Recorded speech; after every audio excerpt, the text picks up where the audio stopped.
उसकी अपॉइंटमेंट तो 8:30 बजे की थी और 8:30 बजने में तब काफ़ी वक्त था। प्रभु, मेरे वहाँ आने के बाद और शीला के वहाँ पहुँचने से पहले मनोहर लाल से मिलने के लिए कोई और शख्स वहाँ आया था। कौन? सुनील ने अनजान बनकर कंधे उचकाए। उसे नहीं मालूम था कि कौन। तुम होटल से निकलकर इमारत के पिछवाड़े में पहुंचे थे। वहां तुमने मनोहर लाल के रहस्यपूर्ण आगंतुक को पिछवाड़े की सीढ़ियों से उतरते पाया था। वहां से तुम उसे अपनी कार में बिठाकर अपने साथ ले गए थे। हमारे पास इस बात की शहादत है कि इस इमारत के पिछवाड़े में तुमने एक युवती को अपने कार में बिठाया था। हमारा दावा है उस युवती ने मनोहर लाल की हत्या की है। तुम्हें पहले से मालूम था कि वो मनोहर लाल से मिलने जाने वाली थी और तुम्हारा इमारत के पिछवाड़े में उसका इंतज़ार करना ये साबित करता है कि तुम्हें यह भी अंदेशा था कि वो युवती या मनोहर लाल के स्वीट में कोई गुल खिलाने वाली थी। वो पिछवाड़े के रास्ते तुम तक पहुंची और उसने तुम्हें बताया कि वो मनोहर लाल का कत्ल करके आई है। तुमने घातक रिवॉल्वर उससे लेकर अपने अधिकार में कर ली और उसे आश्वासन दिया कि वो किसी प्रकार की चिंता न करे। तुमने उससे कहा कि तुम इस केस को ऐसा गड़बड़ा दोगे कि किसी की कुछ समझ में नहीं आएगा। इसलिए तुमने गोपीनाथ के ऑफिस में गोली चलाने का षड्यंत्र रचा और रिवॉल्वर की अदला बदली की। जो कुछ तुम कह रहे हो क्या उसे साबित कर सकते हो? हाँ, कैसे? मैं पहले कह चुका हूँ, हमारे पास एक ऐसी शहादत है जिसने परसों रात होटल के पिछवाड़े की सीढ़ियों से युवती को नीचे उतरते देखा था। उस शहादत ने तुम्हें उस युवती को अपनी कार में बिठा के इस इलाके से कूच करते देखा था और गोपीनाथ के ऑफिस की खिड़की की चौखट में गड़ी गोली निकालकर हमने अपने बैलिस्टिक एक्सपर्ट की मदद से साबित कर दिया कि वो गोली घातक रिवॉल्वर से चली थी या नहीं। घातक रिवॉल्वर हमारे कब्जे में है और गोली मैं अभी अपने अधिकार में ले लूँगा। हमारे लिए उस गोली और उस रिवॉल्वर का मिलान करना कोई मुश्किल काम नहीं होगा। लेकिन उससे क्या नतीजा निकलेगा? अगर चौखट वाली गोली घातक रिवॉल्वर से न मिली तो इसका मतलब होगा कि गोली गोपीनाथ की रिवॉल्वर से चली थी और इसका मतलब होगा कि तुमने रिवॉल्वर बदली थी। और अगर चौखट वाली रिवॉल्वर से मिल गई तब तो इसका मतलब होगा कि घातक रिवॉल्वर तुम्हारे अधिकार में थी और तुमने गोली चलाने की हेराफेरी में घातक रिवॉल्वर गोपीनाथ के सर थोप दी थी। जो कुछ तुम कह रहे हो उसे समझ रहे हो इंस्पेक्टर साहब? हाँ हाँ, खूब समझ रहा हूँ मैं। अच्छा, ये तो वही मसल हुई कि चित भी मेरी और पट भी मेरी। खिड़की वाली गोली घातक रिवॉल्वर से मिल जाए तो भी मैं गुनहगार, और ना मिले तो भी मैं गुनहगार। तुम इस बात से इनकार नहीं कर सकते कि तुमने रिवॉल्वर की अदला बदली की है। मैं सरासर इनकार करता हूँ। मैंने कोई अदला बदली नहीं की। मैं जब यहाँ गोपीनाथ से मिलने आया था उस वक्त मेरे पास कोई रिवॉल्वर नहीं थी। मुझे गोपीनाथ ने अपनी मेज के दराज से निकालकर जो रिवॉल्वर दिखाई थी उसी रिवॉल्वर से अनजाने में मुझसे गोली चली थी और उसी रिवॉल्वर को गोपीनाथ मेरे साथ जाकर शीला को सौंप कर आया था। अगर चौखट वाली गोली घातक रिवॉल्वर से मिल गई तो तुम ये तो मानोगे ना कि कल घातक रिवॉल्वर तुम्हारे अधिकार में थी? हाँ, मानूंगा। लेकिन वो रिवॉल्वर मेरे अधिकार में कहाँ से आई? वो रिवॉल्वर मुझे अपनी मेज के दराज में से निकालकर गोपीनाथ ने दी थी। मैं ज़रा गोली निकाल कर लाता हूँ, उसके बाद देखते हैं कि क्या होता है। गोली तुमने अभी तक निकाली नहीं? नहीं, वही निकालने तो आया था कि तुम दिखाई दे गए। प्रभुदयाल एक क्षण ठिठका। उसने एकाएक घूर कर सुनील की तरफ देखा और कठोर स्वर में बोला, कहीं तुम उस गोली की फ्राक में तो यहाँ नहीं आए? तौबा, मैंने क्या करना है भाई उस गोली का? मन ही मन सुनील अपने आप को बाल बाल बचा महसूस कर रहा था। आया तो वो इसी नियत से था। अगर वो वहाँ 5 मिनट पहले पहुँच गया होता तो चौखट में से गोली निकालता वो रंगे हाथों पकड़ा जाता। मेरे लौटने तक तुम यहीं जीप में बैठे रहना, कहीं खिसक मत जाना, प्रभुदयाल ने चेतावनी भरे स्वर में कहा। अच्छा। प्रभुदयाल एक हवलदार के साथ इमारत में दाखिल हुआ। सुनील ने एक नया सिगरेट सुलगा लिया और प्रतीक्षा करने लगा। 5 मिनट जब प्रभुदयाल इमारत से बाहर निकला तो उसका चेहरा क्रोध से लाल भभूका हुआ था। वो जमीन को रौंदता हुआ सुनील के पास आया। उसका ऐसा रौद्र रूप देखकर सुनील हड़बड़ा कर बोला, क्या हुआ? तुम बताओ क्या हुआ? क्या शरारत की तुमने? मैंने? हाँ हाँ, फौरन बोलो, क्या किया तुमने? अरे मेरे बाप, पहले पता तो चले कि हुआ क्या है। चौखट में से गोली गायब है और वो गोली वहां से तुमने गायब की है। तुम मुझ पर इल्ज़ाम लगा रहे हो? हाँ, तुम्हारे सिवाय उस गोली को गायब करने के पीछे और किसी का कोई स्वार्थ नहीं हो सकता। लेकिन मैं तो गोली चलने के बाद से अभी पहली बार यहाँ आया हूँ। तुम ज़रूर यहाँ पहले भी आए हो गोली निकालने। हाँ, तो फिर अब मैं यहाँ पर क्या करने आया था? तुमने अभी खुद दावा किया था कि पुलिस को यहाँ देखकर मैंने खिसकने की कोशिश की थी। अगर मैं गोली पहले ही निकाल कर ले जा चुका था तो मैं यहाँ अब क्यों आया? यहाँ आया तो मैंने खिसकने की कोशिश क्यों की? प्रभुदयाल सोच में पड़ गया। कितनी ही देर वो खामोश खड़ा सुनील को घूरता रहा। गोली तुमने नहीं निकाली? नहीं। तो फिर किसने निकाली? गोपीनाथ से पूछो, क्योंकि घातक रिवॉल्वर उसकी मेज के दराज में थी, इसलिए गोली में भी उसकी दिलचस्पी हो सकती है। ऑफिस उसका है, इसलिए सबसे ज़्यादा सहूलियत से गोली तो वही निकाल सकता है ना चौखट में से। रिवॉल्वर को तुम अपने साथ करके उसके ऑफिस में आए थे? मैं कोई रिवॉल्वर लेकर यहाँ नहीं आया था। गलत। गलत तो गलत ही सही। अब सुनील उखड़ कर बोला, तुमने जो भुट्टे भूने जाते हो तो भून लो। सुनील, इस बार मैं तुम्हें छोड़ूंगा नहीं। किस बार छोड़ा है तुमने मुझको? सुनील जीप से बाहर निकल आया। अगर मैं गिरफ्तार नहीं हूं तो मैं जा रहा हूं। ठीक है, जाओ, लेकिन अपनी कुशलता का संदेश देते रहना। अच्छा। फिर सुनील बिना प्रभुदयाल पर दोबारा निगाह डाले लंबे डग भरता हुआ वहां से कूच कर गया। ब्लास्ट के ऑफिस में अपने केबिन से सुनील ने यूथ क्लब में रमाकांत को टेलीफोन किया। एक बड़ी मज़ेदार खबर है, सुनील बोला। क्या? गोपीनाथ के ऑफिस में कल मेरे द्वारा चलाई गई गोली पुलिस के हाथ नहीं लगी है। गोली पुलिस के वहां पहुंचने से पहले खिड़की की चौखट में से गायब हो चुकी थी। फिर तो शुक्र मनाओ प्यारो, तुम्हारी तो जान बच गई। लेकिन प्रभुदयाल मुझी पर इल्ज़ाम लगा रहा है कि गोली मैंने गायब की। इल्ज़ाम ही तो लगा रहा है, कुछ साबित तो नहीं कर सकता ना। वो एक और ख़तरनाक इल्ज़ाम भी मुझ पर लगा रहा है और उसे वो साबित कर सकता है। कौन सा इल्ज़ाम? वो कहता है कि कत्ल या तो मैंने किया है या शीला ने किया है और घातक रिवॉल्वर हर हाल में मेरे अधिकार में थी। रमाकांत, तुम तो कहते थे कि पुलिस की निगाहों में मर्डर सस्पेक्ट नंबर 1 गोपीनाथ की बीवी उर्मिला थी, लेकिन उसने तो उर्मिला का जिक्र तक नहीं किया। वो तो मेरे और शीला के पीछे हाथ धोकर पड़ा मालूम होता है। मैंने तुम्हें बताया था ना, पुलिस ने अपनी तफ्तीश से कई बड़े सुंदर सुंदर नतीजे निकाले हैं और उन्हीं में से एक नतीजा ये भी है कि उर्मिला मनोहर लाल की हत्यारी हो सकती है। जैसे उसकी निगाह में हत्यारा केएल सजनानी भी हो सकता है, शीला भी हो सकती है, तुम भी हो सकते हो और कोई और भी हो सकता है। मैंने तुम्हें ये कहा था कि पुलिस गोपीनाथ और उसकी बीवी से ज़्यादा करारी पूछताछ कर रही है। ओह। सुनील एक क्षण चुप रहा और फिर बोला, रमाकांत, उर्मिला के बारे में विशालगढ़ से ज़रा करारी पूछताछ तो करवाओ। क्यों नहीं? नगदो करारा होगा तो पूछताछ तो करानी पड़ेगी ना। ये नगदो की कथा कहाँ से आ गई? कहीं से तो आ नहीं थी। जब काम की कहानी आती है तो नगद की तो कहानी उससे ज़्यादा दूर होती नहीं। लखनऊ की कहानी? उड़ो मत, तुम मेरी बात खूब समझ रहे हो प्यारो। तभी भड़ाक से सुनील के केबिन का दरवाज़ा खुला और क्रोध से पगलाए हुए सांड की तरह गोपीनाथ ने भीतर कदम रखा। मैं तुमसे फिर बात करूंगा रमाकांत, कोई मिलने आ गया है। जल्दी से उसने क्रैडर रखा। सुनील ने जैसे ही रिसीवर क्रैडर पर पटका और चेहरे पर एक स्वागतपूर्ण मुस्कुराहट लाता हुआ बोला, आओ गोपीनाथ, बैठो। गोपीनाथ ने बैठने का कोई उपक्रम नहीं किया। उसने खा जाने वाली निगाहों से सुनील को देखा और फिर गरज कर बोला, लानत है तुम पर सुनील। क्या हो गया? क्या कर दिया मैंने? तुम्हें नहीं मालूम तुमने क्या किया है? अच्छा बैठ जाओ, आराम से बातें करेंगे। जी चाहता है तुम्हारा सर तोड़ दूं। लो, मेरा सर भी हाजिर है, तोड़ लेना, पहले बैठो तो सही। गोपीनाथ धम से कुर्सी पर बैठ गया। पानी पियोगे? Shut up. बात क्या हो गई गोपी? बात क्या हो गई गोपी? जैसे तुम्हें मालूम नहीं, तुम खुद सारे फसाद की जड़ हो और तुम्हें कुछ मालूम नहीं। तुम्हारी वजह से मेरी बीवी को मनोहर लाल के कत्ल के मामले में घसीटा जा रहा है। मेरी वजह से? मैंने क्या किया है? तुमने उसे कत्ल का नंबर 1 सस्पेक्ट बना दिया है। कैसे? रिवॉल्वर की हेरा फेरी करके, मुझे शीला के फ्लैट पर ले जाकर उसे वो रिवॉल्वर सौंप कर आने के लिए मजबूर करके। लेकिन इसमें तुम्हारी बीवी का पुलंदा कैसे बन गया?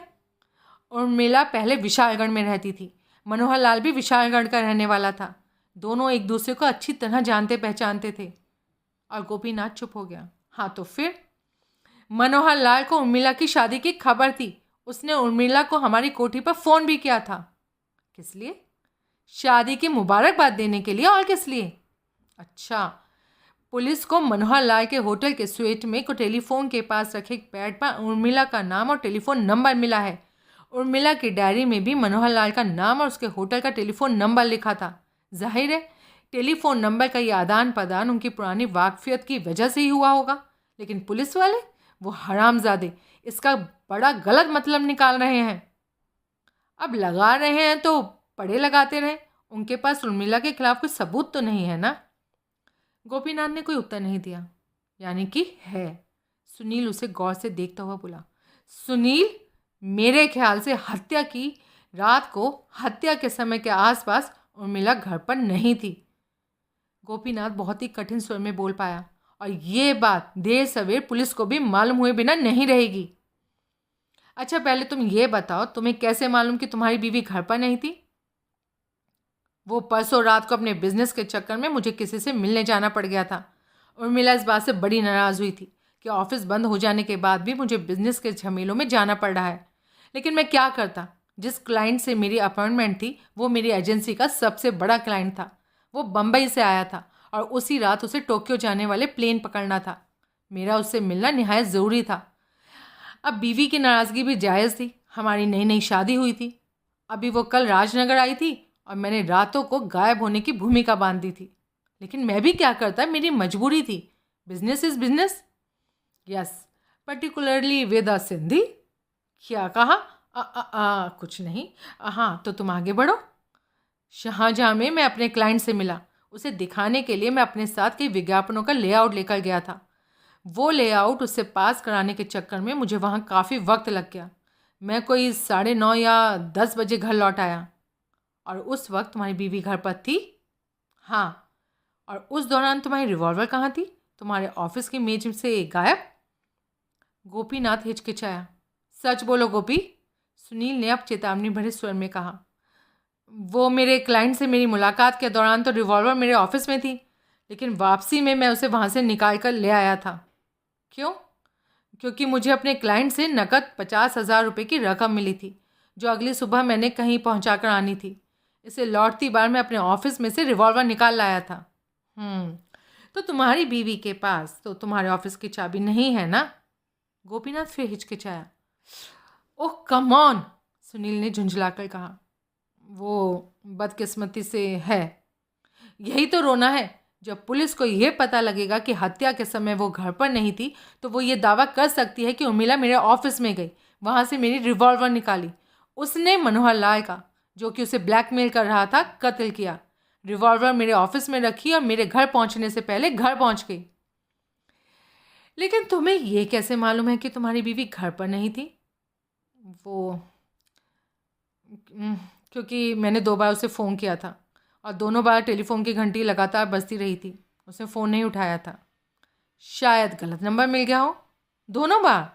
हाँ, शायद टेलीफोन में कोई नुक्स हो, घंटी बजी ही ना हो। नहीं, वो मैंने वापस आकर सबसे पहले टेलीफोन ही देखा था। टेलीफोन एकदम ठीक था। मैंने उर्मिला से भी पूछा था कि क्या बीच में फ़ोन ख़राब हुआ था। उसने कहा नहीं, ठीक चला था। यानी कि उस टेलीफोन कॉल की वजह से तुम समझते हो कि उर्मिला घर पर नहीं थी? हाँ। तो प्यारे लाल, तुम इस टेलीफोन वाली बात को गोल कर जाओ। अब जब पुलिस खुद तुम्हें नहीं बताएगी या तुम पुलिस को कुछ नहीं बताओगे तो उसे कैसे मालूम होगा? मैंने टेलीफोन नंबर होटल के स्विच बोर्ड से मिलवाया था। पुलिस को मालूम हो सकता है। वो लोग मुझसे ही पूछेंगे कि हत्या के समय मैं कहाँ था, तो मुझे बताना पड़ेगा कि मैं शाहजहाँ में था। फिर पुलिस चेक कर सकती है कि उस दौरान मेरे क्लाइंट के सूट में क्या क्या नंबर मांगे गए थे। उनमें मेरी कोठी का नंबर भी होगा तो क्या हुआ? ऑपरेटर के रिकॉर्ड में तुम्हारा नंबर होने का मतलब ये थोड़े ही है कि तुमने अपनी बीवी को फ़ोन किया था। लेकिन जब दोनों बार कोई जवाब नहीं मिला था तो इसका मतलब तो ये हुआ ना कि घर पर कोई नहीं था। तुम ठीक कह रहे हो। वापस आकर तुमने अपनी बीवी से पूछा था कि वो कहाँ गई थी? हाँ, उसने जवाब दिया कि जहन्नुम में गई थी। वो मुझसे इतनी खफा थी कि मैं समझ ही नहीं सका कि वो बाहर कहीं गई थी और मुझे बता नहीं रही है, इनकार कर रही है। तो तुम्हें उससे जोर दे के पूछना था ना। तब तो बखेड़े वाली बात हो जाती सुनील। उसका गुस्सा जायज़ था। लेकिन मैंने जोर देकर नहीं पूछा था, लेकिन अब पूछूंगा। लेकिन सुनील, मुझे मालूम है वो घर पर नहीं थी। वो होती तो फ़ोन क्यों ना उठाती? अगर वो घर पर नहीं भी थी तो इसका मतलब ये थोड़े ही है कि वो मनोहर लाल का कत्ल करने उसके होटल में चली गई थी। लेकिन वो मेरे ऑफिस में तुम जो स्टंट मार चुके हो उसके बिना पर तो पुलिस यही दावा करेगी ना।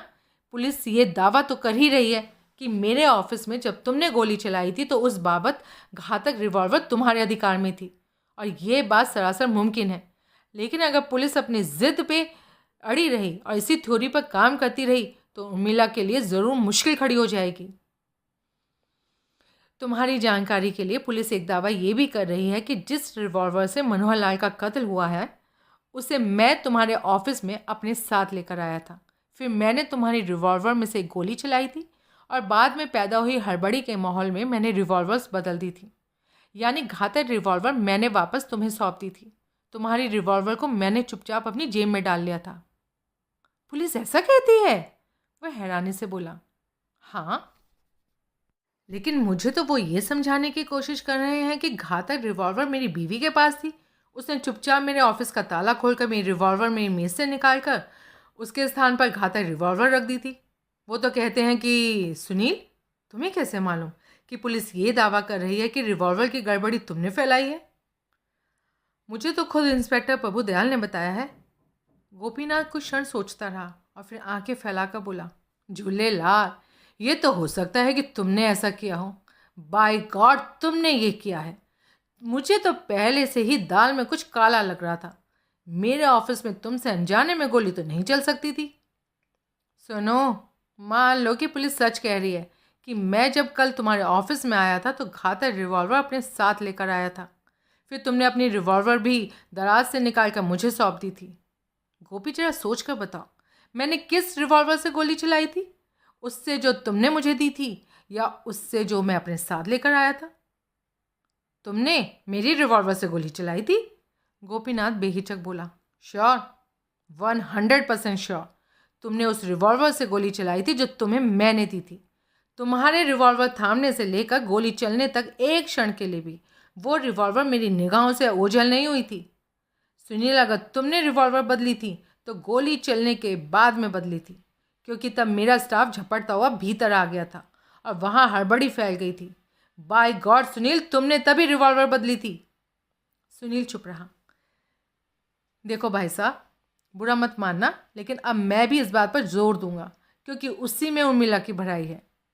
तुम शौक से इसी बात पर जोर देना। प्यारे लाल, जरा सोचो तो, मैंने ये बात तुम्हें बताई किस लिए है? गोपीनाथ उठ खड़ा हुआ। उसने झपट कर सुनील का हाथ थाम लिया और खुशी में दमकता हुआ यूं जोर जोर से सुनील के हाथ को ऊपर नीचे झटका देने लगा कि सुनील का हाथ अगर किसी नलके का हैंडल होता तो ज़रूर अब तक 2-3 बाल्टी पानी निकल चुका होता। सुनील ने बड़ी मुश्किल से उससे अपना हाथ छुड़ाया। थैंक यू सुनील साहब, मैं अब भी जाकर उर्मिला को ये बात बताता हूँ। और वो बगुले की तरह बाहर को लपका। सुनो, एक बात बता कर जाओ, सुनील ने तीखे स्वर में कहा। हाँ हाँ, पूछो। तुम्हारे और तुम्हारी बीवी के अलावा और भी किसी के पास तुम्हारे ऑफिस की चाबी है? हाँ, मेरी सेक्रेटरी के पास एक चाबी है। एक और चाबी है जो चपरासी के पास है, जो सुबह सबसे पहले आकर ऑफिस खोलता है, उसकी सफाई करता है। और तुम्हारे पापा के पास? अरे उनके पास तो है ही। मेरे पास भी उनके मैजेस्टिक सर्कल वाले ऑफिस की चाबी है। हत्या की रात को शाहजहां होटल में अपने क्लाइंट से मिलकर तुम सीधे घर लौटे थे? नहीं, पहले मैं रिवॉल्वर लेने अपने ऑफिस गया था। अभी बताया ना तुमको। अपने ऑफिस से तुम सीधे मुगल बाग अपने घर गए थे? नहीं, थोड़ी देर के लिए मैं एक ड्रिंक लेने के लिए बार में रुका था, लेकिन उसके बाद मैं सीधा घर चला गया था। Okay, thank you. Gopinath cabin से बाहर निकल गया। पीछे अत्यंत विचारपूर्ण मुद्रा बनाए सुनील खामोश बैठा रहा। कोई 1 घंटे के बाद फिर टेलीफोन की घंटी बजी। लाइन पर मनोरमा थी। सुनील, यहाँ तो कई घोटाले हैं। कहाँ? कन्हैया लाल सजनानी के ऑफिस में? हाँ। कैसे घोटाले? वो मुझे फाइलों में लगे ऐसे बिल मिले हैं जिनका भुगतान तो हो चुका है, लेकिन उन बिलों के खिलाफ जो माल सप्लाई हुआ है उसका फाइल में ना तो कोई टेंडर है और ना ही कंपनी को कोई औपचारिक ऑर्डर है। क्या मतलब? देखो, यहाँ ना वोल्गा एंटरप्राइजेज नामक एक ही फर्म के कई बिल मौजूद हैं जिनका चेक द्वारा भुगतान भी हो चुका है। सारे बिल सजनानी साहब की नई बनती मल्टी स्टोरी बिल्डिंग से संबंधित हैं और काफ़ी मोटी मोटी रकमों के हैं। लेकिन जो माल सप्लाई हुआ है उसकी बाबत ना तो सजनानी साहब का उक्त कंपनी को कोई ऑर्डर है और ना ही कंपनी का फाइल में कोई टेंडर है। तुम वोल्गा एंटरप्राइजेस के ऑफिस में फ़ोन करके मालूम कर लो कि उन्होंने वो माल सजनानी को किस ऑर्डर पर सप्लाई किया था। मैंने ये करना चाहा था, लेकिन सुनील, डायरेक्टरी में तो इस नाम की कोई कंपनी ही नहीं है। शायद उनके पास फ़ोन नहीं होगा। हाँ, मैंने भी यही समझा था। कंपनी के बिल पर उनका पता लिखा है, 19 शंकर रोड। मैंने एक चपरासी को पूछताछ के लिए वहाँ भेजा। सुनील, चपरासी ये खबर लाया है कि उस पते पर वोल्गा एंटरप्राइजेज नाम की कोई फर्म ही नहीं है। क्या? हाँ, मैं ठीक कह रही हूँ। मुझे तो लगता है कि सजनानी साहब को ठगा जा रहा है। वास्तव में वोल्गा एंटरप्राइजेज नाम की ना तो कोई फर्म है और ना ही सजनानी साहब को कोई माल सप्लाई किया गया है। केवल बोगस बिल पेश किए गए हैं और सजनानी साहब से चेक हासिल कर लिए गए हैं। लेकिन चेक तो सजनानी ही काटता होगा ना, वो ऐसा धोखा कैसे खा सकता है? मंगला की मेहरबानी से सजनानी साहब धोखा खा सकते थे सुनील। बिलों के भुगतान के चेक ज़रूर मंगला बनाती होगी, क्योंकि मुझे मालूम है पहले ये काम मैं क्या करती थी और सजनानी साहब मुझ पर भरोसा करते थे। बेहिचक चेकों पर साइन कर देते थे। बड़ी हद वो ये क्या करते थे कि बिल की रकम से चेक की रकम मिलाकर देख लिया करते थे। मंगला लगता है उनके इसी भरोसे का नाजायज़ फ़ायदा उठाती रही है और उनसे बोगस बिलों के खिलाफ चेक हासिल करती रही है। ये सिलसिला कब से चल रहा होगा? कई महीनों से। मेरे नौकरी छोड़ने के 1.5-2 महीने बाद से ही बोगस बिलों का ये सिलसिला चल रहा मालूम होता है। सुनील, सजनानी साहब वोल्गा एंटरप्राइजेज नामक जाली फर्म को उनके बोगस बिलों के बदले अब तक कम से कम 3.5 लाख रुपए के चेक दे चुके हैं। करोड़ों रुपए की लागत से बन रही उनकी मल्टी स्टोरी बिल्डिंग में कुछ लाख का घोटाला सा लगता है, और जो बड़ी आसानी से चल सकता है। लेकिन मुझे तो लगता है कि मंगना इतना बड़ा फ्रॉड नहीं कर सकती। ऐसी लड़की नहीं लगती वो। तो फिर ये फ्रॉड किसी और के दिमाग के ऊपर होगी, जिसमें मंगला उसकी मदद कर रही होगी, क्योंकि मंगला की मदद के बिना तो ये बोगस फर्म चेक हासिल नहीं कर सकती। चेक तो क्रॉस हो रहे होंगे ना? हाँ। फिर तो बैंक से पता लग सकता है कि चेक कौन सी पार्टी ने कैश करवाए। मैंने भी यही सोचा था। बैंक से पूछताछ करने की कोशिश की थी, लेकिन बैंक बंद हो चुका था। अब कल ही कुछ मालूम हो पाएगा। ठीक है, कल तुम बैंक से कुछ जानकारी हासिल करने की कोशिश करना। तुम कल आओगी ना? हाँ, ज़रूर आऊँगी। यहाँ तो दफ्तर का सत्यानाश हुआ पड़ा है। मुझे सारे सिलसिले में कोई तरतीब पैदा करने में शायद कई दिन लगेंगे। सजनानी तुम्हारा बहुत शुक्रगुजार होगा। मनोरमा खामोश रही। कोई नई बात हो तो फिर करना फ़ोन मुझको मनोरमा। हाँ हाँ, ज़रूर।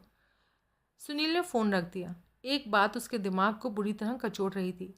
पुलिस की थ्योरी चाहे कुछ भी थी, लेकिन सुनील जानता था कि गोपीनाथ के ऑफिस में उसका रिवॉल्वर से कोई हेरा फेरी नहीं हुई होगी। जो रिवॉल्वर गोपीनाथ ने अपनी मेज़ के दराज से निकाल कर उसे दी थी, उसी में से उसने एक गोली चलाई थी, और बाद में वही रिवॉल्वर गोपीनाथ शीला को देकर आया था, जो कि पुलिस ने शीला के फ्लैट से अपने अधिकार में ले ली थी। अब पुलिस का बैलिस्टिक एक्सपर्ट ये दावा कर रहा था कि उसी रिवॉल्वर से मनोहर लाल का खून हुआ था।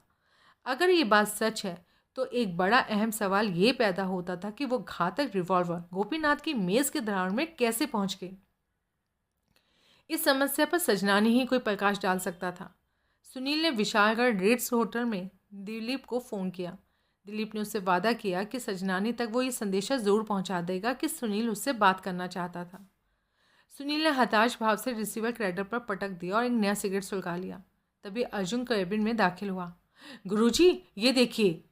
और उसने एक 8x10 का फोटोग्राफिक प्रिंट सुनील के सामने रख दिया। सुनील ने देखा वो केवल एक मर्दाने जूते का फर्श पर बना निशान था। क्या है ये?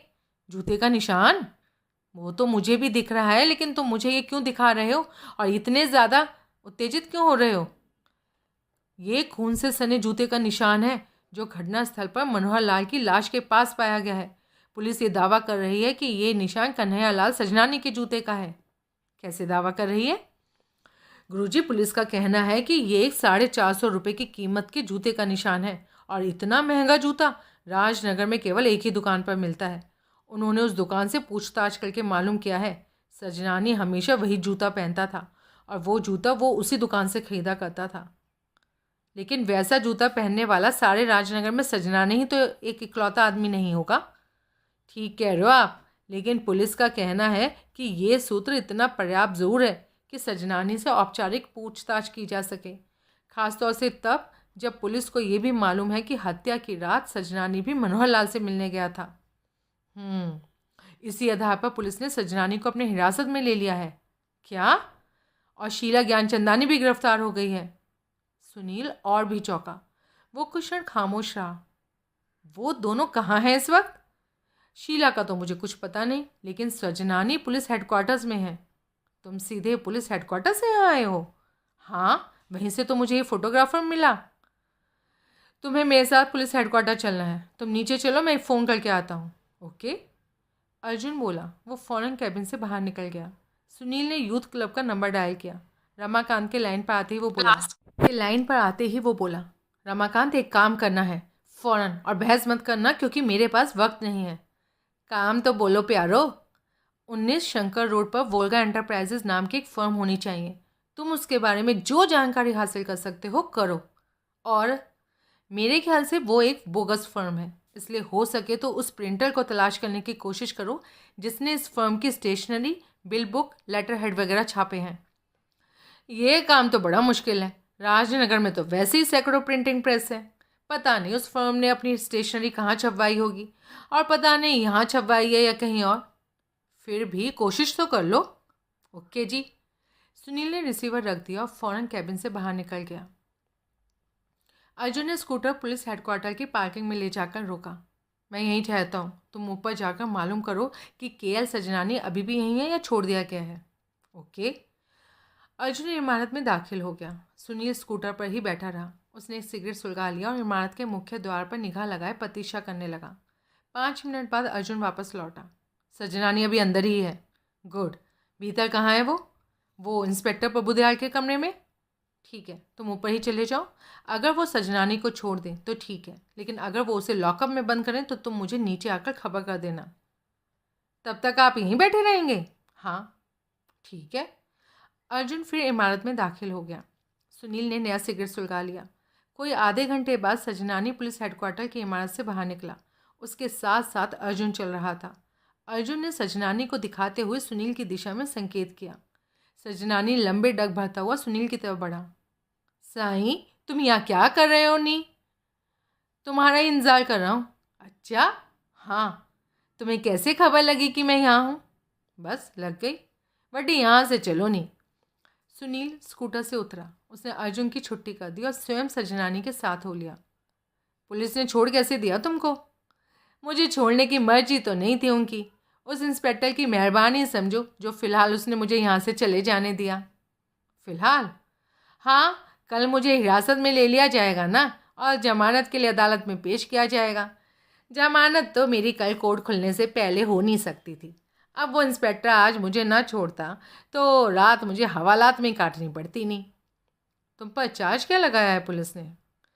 हत्यारे का मददगार होने का।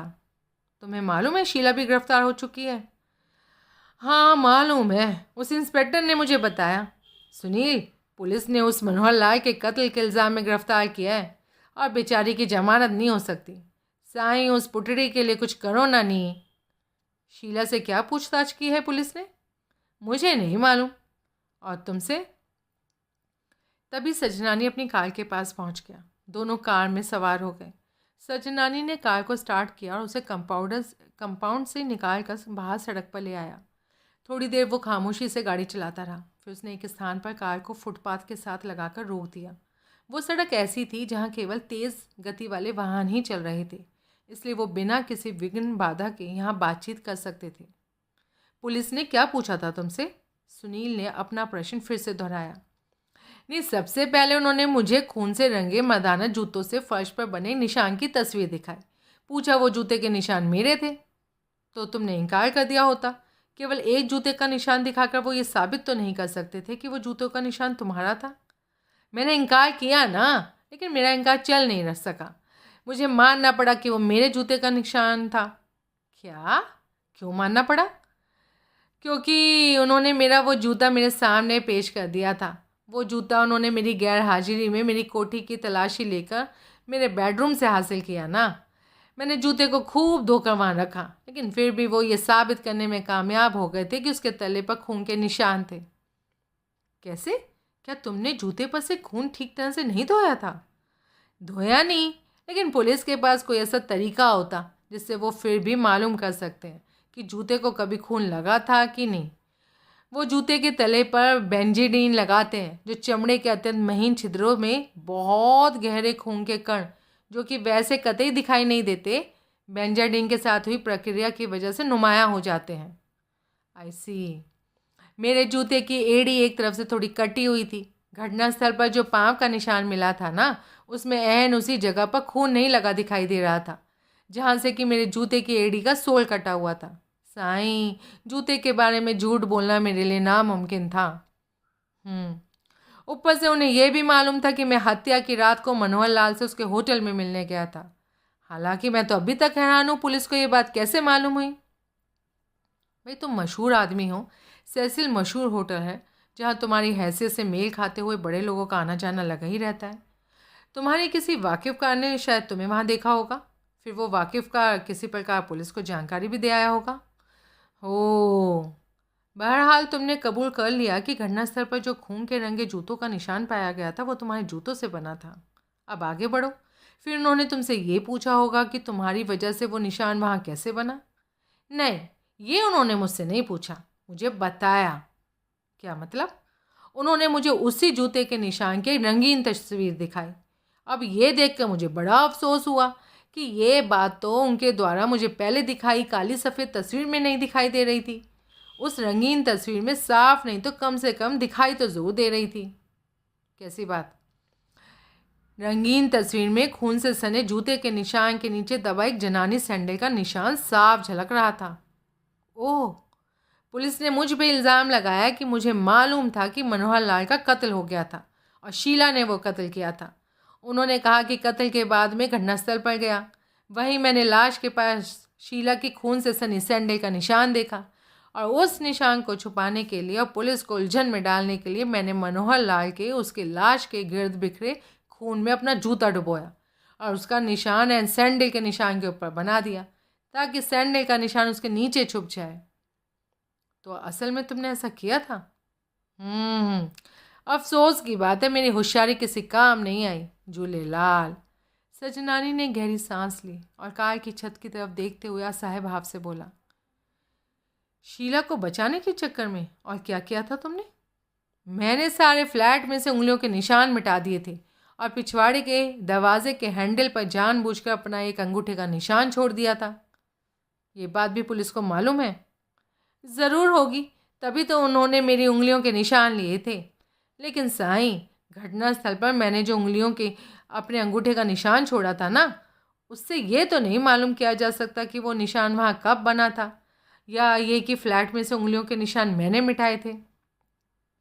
सब मालूम किया जा सकता है सजनानी, पुलिस को क्या तुम बेवकूफ़ समझते हो? लेकिन साईं, कैसे? सुनो कैसे। साधारणतया हर ऐसी जगह पर जहाँ किसी प्राणी का कभी भी वास रहा हो, किसी न किसी के नए पुराने मिटे हुए धुंधलाए हुए कैसी भी उंगलियों के निशान ज़रूर पाए जाते हैं। किसी कमरे में उंगलियों के निशान कतई ना पाए जाना अपने आप में एक सबूत है कि निशानों को जानबूझकर पहुंचकर वहां से गायब किया गया। फिर वहाँ एक इकलौता निशान पाया जाना, तुम्हारे अंगूठे का निशान पाया जाना, ये साबित करता है कि वहाँ कदम रखने वाले तुम आखिरी आदमी थे। क्योंकि अगर तुम्हारे बाद वहाँ कोई और आया होता तो उसकी उंगलियों का कहीं तो कोई तो निशान मिलता, और फिर तुम्हारा निशान सिर्फ एक अंगूठे का निशान वहाँ पाया जाना भी ये साबित करता है कि तुमने वहाँ निशान वहाँ जानबूझकर बनाया था। तुमने वहाँ कोई शरारत ना की होती, या तो तुम्हारी उंगलियों के निशान मिलते ही नहीं या फिर कई जगह उंगलियों के और भी निशान मिलते। सजनानी चिंतित दिखाई देने लगा। और जिस रिवॉल्वर से हत्या हुई थी वो तुम्हें घटनास्थल पर पड़ी मिली थी? सुनील ने उससे नया सवाल किया। नहीं, सजनानी तनिक हड़बड़ा कर बोला। तो फिर वो तुम्हारे अधिकार में कैसे पहुंची? आखिर उस रिवॉल्वर को तुम अपने लड़के के ऑफिस में लेकर क्यों गए थे? वहाँ तुमने वो रिवॉल्वर अपने लड़के की रिवॉल्वर की जगह रख दी थी। और क्या कह रहे साईं? वड्डी, मैंने तो गोपी के ऑफिस में मुद्दत से कदम नहीं रखा। तुम्हारे पास उसके ऑफिस की चाबी तो है ना? चाबी तो है नहीं, लेकिन मैं तो पता नहीं कब से वहाँ नहीं गया। घातक रिवॉल्वर लेकर तुम गोपी के ऑफिस में नहीं गए? हरगिज नहीं गया। मैंने गोपी के ऑफिस में कोई रिवॉल्वर नहीं रखी साईं। सच कह रहे हो? सुनील, वड्डी, मैं तुमसे झूठ बोलूँगा साईं। विशालगढ़ से लौटने के बाद तुम सीधे सेसिल होटल पहुंचे थे? हाँ, लेकिन तुम्हें कैसे मालूम साईं? मैंने 8:15 के करीब तुम्हें वहां पहुंचते और होटल में दाखिल होते देखा था। ओह, आगे बढ़ो। वो मैं वहां पहुंचा था। मैंने ऊपर जाके मनोहर लाल के सूट के दरवाजे पर दस्तक दी थी। उसने दरवाज़ा तो खोला, लेकिन मुझे भीतर नहीं आने दिया। क्यों? क्योंकि वो भीतर पहले से कोई और मौजूद था। उसकी मौजूदगी में वो शायद मुझे अंदर नहीं बुलाना चाहता था। कौन था? मुझे नहीं मालूम। मुझे तो चौखट भी नहीं लागने दी थी। उस वक्त वो कैसे मूड में था? थोड़ा उखड़ा उखड़ा सा लग रहा था, परेशान सा। फिर मैंने उसे अपना परिचय दिया, बताया कि मैं होटल नीलम में अपने और शीला के हिस्से का उसका सौदा करने आया था। वो बोला कि उस वक्त वो मुझसे बात नहीं कर सकता था। उसने मुझे 11 बजे वापस आने के लिए कहा और मेरे मुंह पे दरवाज़ा बंद कर दिया। मजबूरन मैं वहाँ से लौट आया। वहाँ से तुम मैजेस्टिक सर्कल गई अपने ऑफिस? नहीं, मुझे बहुत भूख लगी हुई थी, इसलिए पहले मैं एक बार में गया। वहाँ थोड़ा सा कुछ खाया, 2 पैक विस्की ली। उसके बाद मैं अपने ऑफिस में पहुँचा। मैंने मंगला को पहले से फ़ोन करके कहा हुआ था कि वो ऑफिस में मेरा इंतज़ार करे, पर वो वहाँ मौजूद थी। मैंने अपने कोट वगैरह उतार कर अपनी मेज़ पर फेंक कर सीधे बाथरूम में गया, नहाया और नया सूट पहनकर बाहर निकला। फिर मैंने मंगला से पूछा कि उसने तुम्हें या शीला को मेरा पता क्यों नहीं बताया। जवाब में वो बड़ी बदतमीजी से बोली। मुझे गुस्सा आ गया, खड़े पैर नौकरी से निकाल दिया। साईं, ये सब तो मैं तुम्हें पहले बता चुका था ना। हाँ, तो कोई बात नहीं। फिर मैं तुमसे मिलने यूथ क्लब पहुंचा। वहाँ से तुम्हें मालूम ही है, मैं तुम्हारे साथ शीला के फ्लैट पर गया था। वहाँ तुमने मुझसे चोरी छुपे शीला को अपनी रिवॉल्वर दी थी। भाई, शीला खतरे में थी ना, उसकी हिफाजत भी ज़रूरी थी नी। जब तुमने वो रिवॉल्वर उसे दी थी उस वक्त वो पूरी भरी हुई थी। हाँ, उसमें कोई खाली कारतूस नहीं था। सवाल ही नहीं पैदा होता साईं। तुम्हें कैसे मालूम कि वो रिवॉल्वर पूरी भरी हुई थी? कैसी बात करते साईं, बड्डी, वो मेरी रिवॉल्वर थी। मुझे नहीं मालूम होगा कि वो पूरी भरी हुई थी या आधी भरी हुई थी या खाली थी। साईं, मैं खतरनाक आदमी से मिलकर आया था। मनोहर लाल के स्वेट का दरवाज़ा खटखटाने से पहले मैंने अपनी रिवॉल्वर निकाली थी। उसका चैम्बर खोलकर पूरी तरह तसल्ली की थी कि वो भरी हुई है या नहीं। छोड़ो, 11 बजे तुम दोबारा मनोहर लाल से मिलने गए थे? हाँ, लेकिन उससे पहले मैं वापस अपने ऑफिस गया था। वहाँ सेफ में जो एक और रिवॉल्वर पड़ी थी उसे मैंने वहाँ से निकाल कर उसके अपने खाली शोल्डर होल्स्टर में रख लिया था। ऐसा मैंने इसलिए किया था क्योंकि मैं मनोहर लाल जैसे खतरनाक आदमी से निहत्था नहीं मिलने जाना चाहता था। फिर 11 बजे के करीब मैं सेसिल होटल पहुँचा। उसने ऊपर जाकर मनोहर लाल के स्वीट के दरवाजे पर दस्तक दी, लेकिन मुझे कोई जवाब नहीं मिला। मैंने दरवाजे को धक्का दिया तो वो एकदम खुल गया। मैं अंदर चला गया। हाँ साईं, हा, उसने एकाएक झुरझुरी ली। मनोहर लाल तो भीतर मरा पड़ा था। भीतर खून के तालाब में डूबी उसकी लाश पड़ी थी। मुझे लाश के पास फर्श पर खून से सनी जनानी सैंडल का निशान दिखाई दिया। मेरे दिल से आवाज़ उठने लगी कि शीला की सैंडल का निशान था। इसलिए मैं फ़ौरन वहाँ से निकला और सीधा शीला के फ्लैट पर पहुँचा। वो वहाँ मौजूद थी।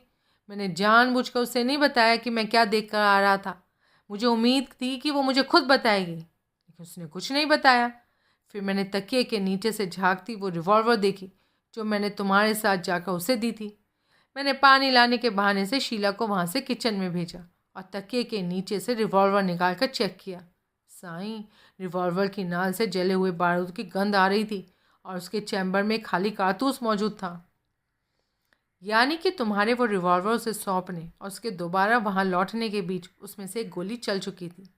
हाँ साईं, यही नहीं, मुझे पलंग के नीचे पड़ा एक सैंडलों का जोड़ा भी दिखाई दिया। मैंने खुद देखा कि एक सैंडल का तला उस वक्त भी गीला था। सैंडल की हालत साफ बता रही थी कि अभी अभी धोई गई थी। और साईं, उस सैंडल के तले उसकी नोकदार एड़ी का डिज़ाइन बिल्कुल उस निशान जैसा था जो मैंने मनोहर लाल के स्वेट में उसकी लाश के पास फर्श पर बना देखा था। तुमने उस सैंडल या रिवॉल्वर में मौजूद खाली कारतूस के बारे में उससे कोई सवाल नहीं किया?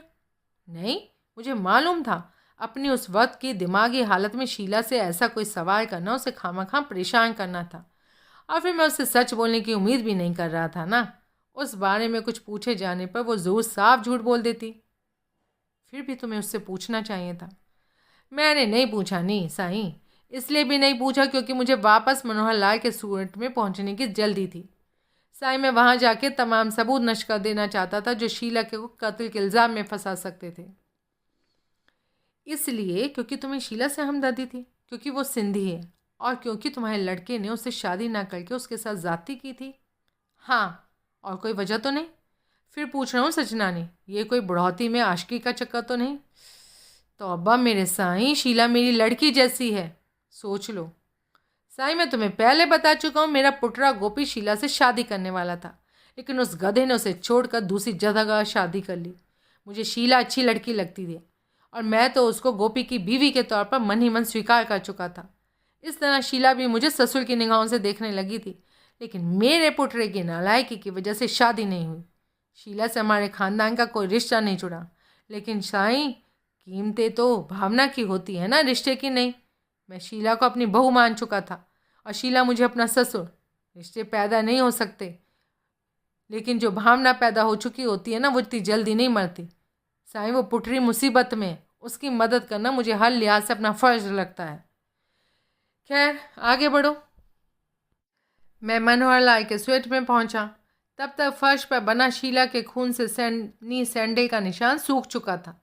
मैंने उसे रगड़ कर मिटा देने के बारे में भी सोचा, लेकिन एक तो मुझे ज़्यादा देर लाश के पास ठहरने से डर लग रहा था, दूसरा मुझे ये भी डर था कि उसे रगड़ कर मिटाने से अगर वो निशान फर्श पर रह गया तो। इसलिए मैंने अपना एक जूता खून के तालाब में डुबोया, उसका निशान शीला की सैंडल के निशान के ऊपर बना दिया। तब तक खून गाढ़ा हो चुका था, इसलिए पहला निशान ताजे बने निशान के नीचे दब गया। साईं, उस वक्त तो साफ लग रहा था कि पहला निशान दब गया था। अब पुलिस की रंगीन तस्वीर बता रही है कि मेरा ख्याल गलत था। बहुत गौर से देखने पर सैंडल का निशान जूते के निशान के नीचे से झलकता दिखाई देने लगता था।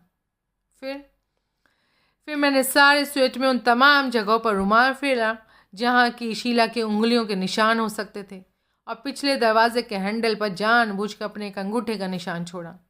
ये सब मैंने इसलिए किया ताकि पुलिस मुझे खूनी समझे, शीला को नहीं। लेकिन साईं, अफसोस, बात बनी नहीं। तुम कैसे पकड़े गए? मैं तो खुद हैरान हूँ। मैं अपने यार्ड पर था। मेरा ख्याल था कि पुलिस को कभी सूझ नहीं सकता कि मैं वहाँ था। क्यों नहीं सूझ सकता था?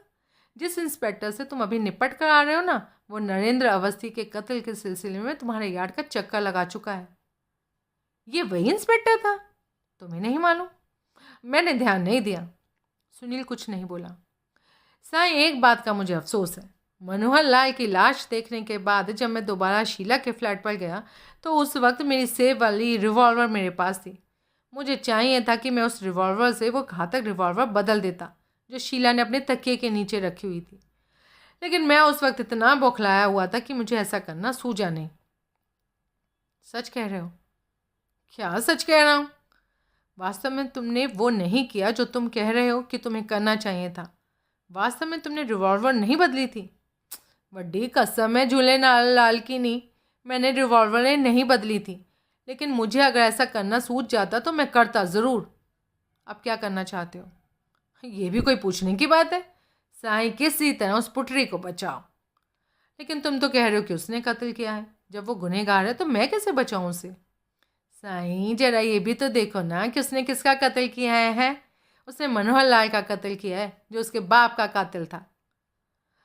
ये खून का बदला खून वाला जंगल का कानून आज के सभ्य समाज में नहीं चलता। मनोहर लाल ने चाहे 1000 कत्ल किए हों, लेकिन मकतूल की बेटी को उसका कत्ल करने का हक नहीं पहुंचता।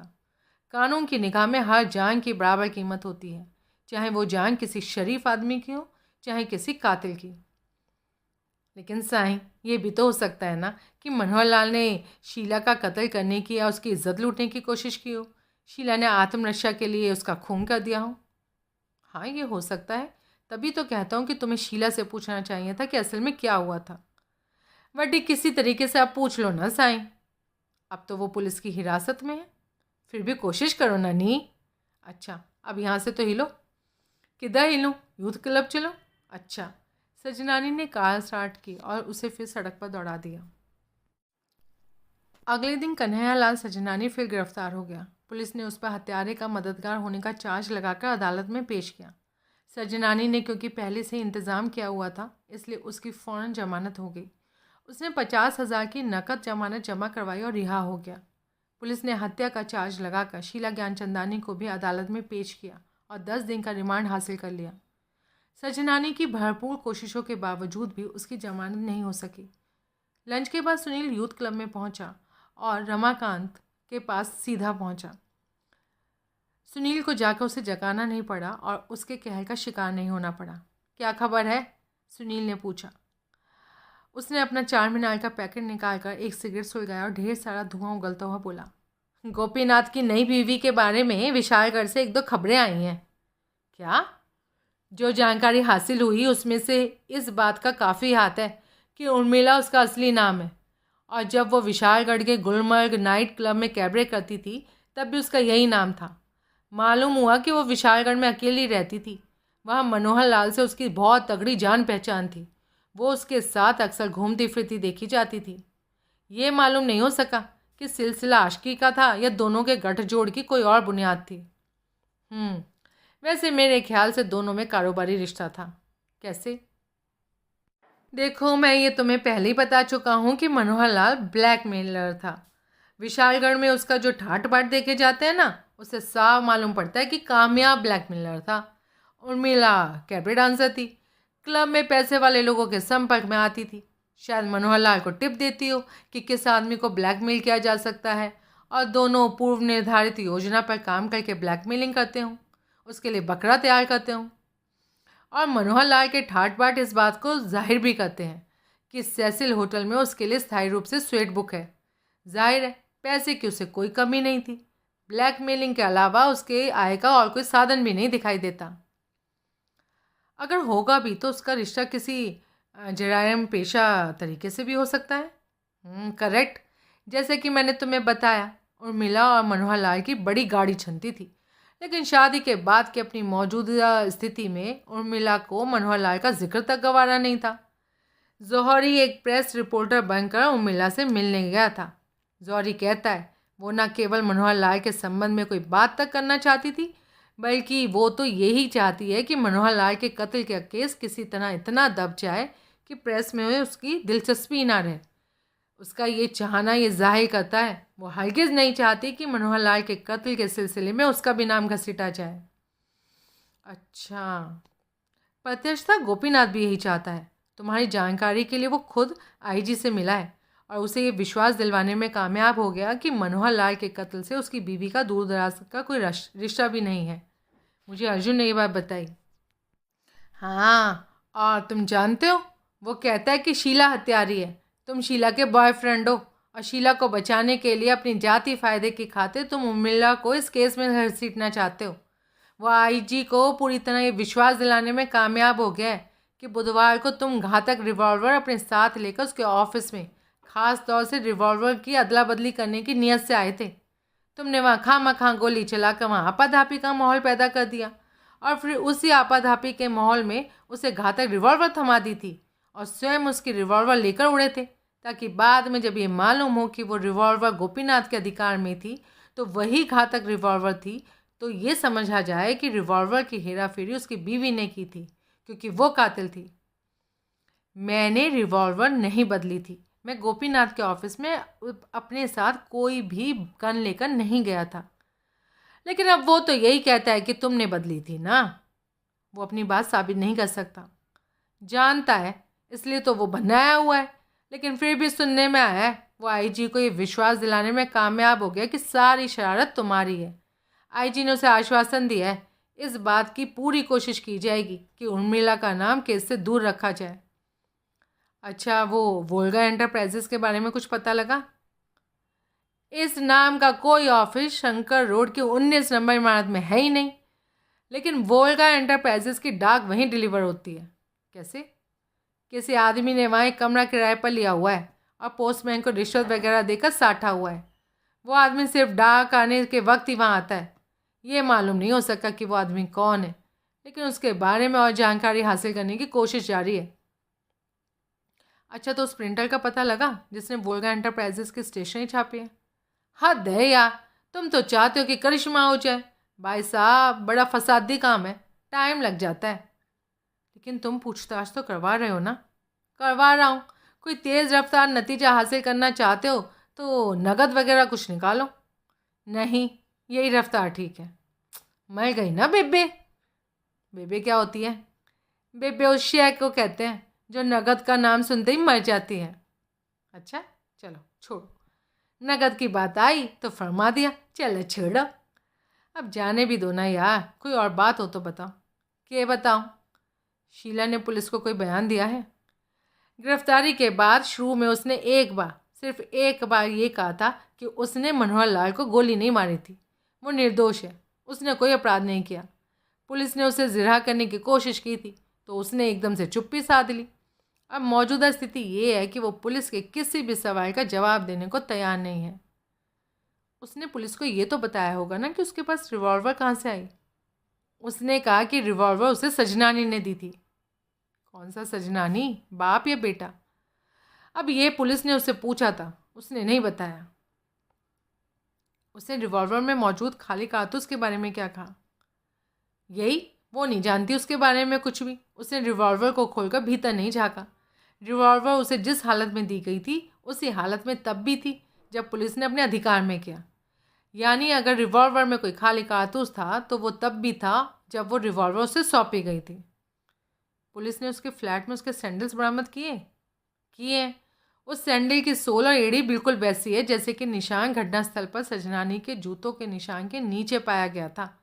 तुम सजनानी की शरारत के बारे में मालूम है? हाँ।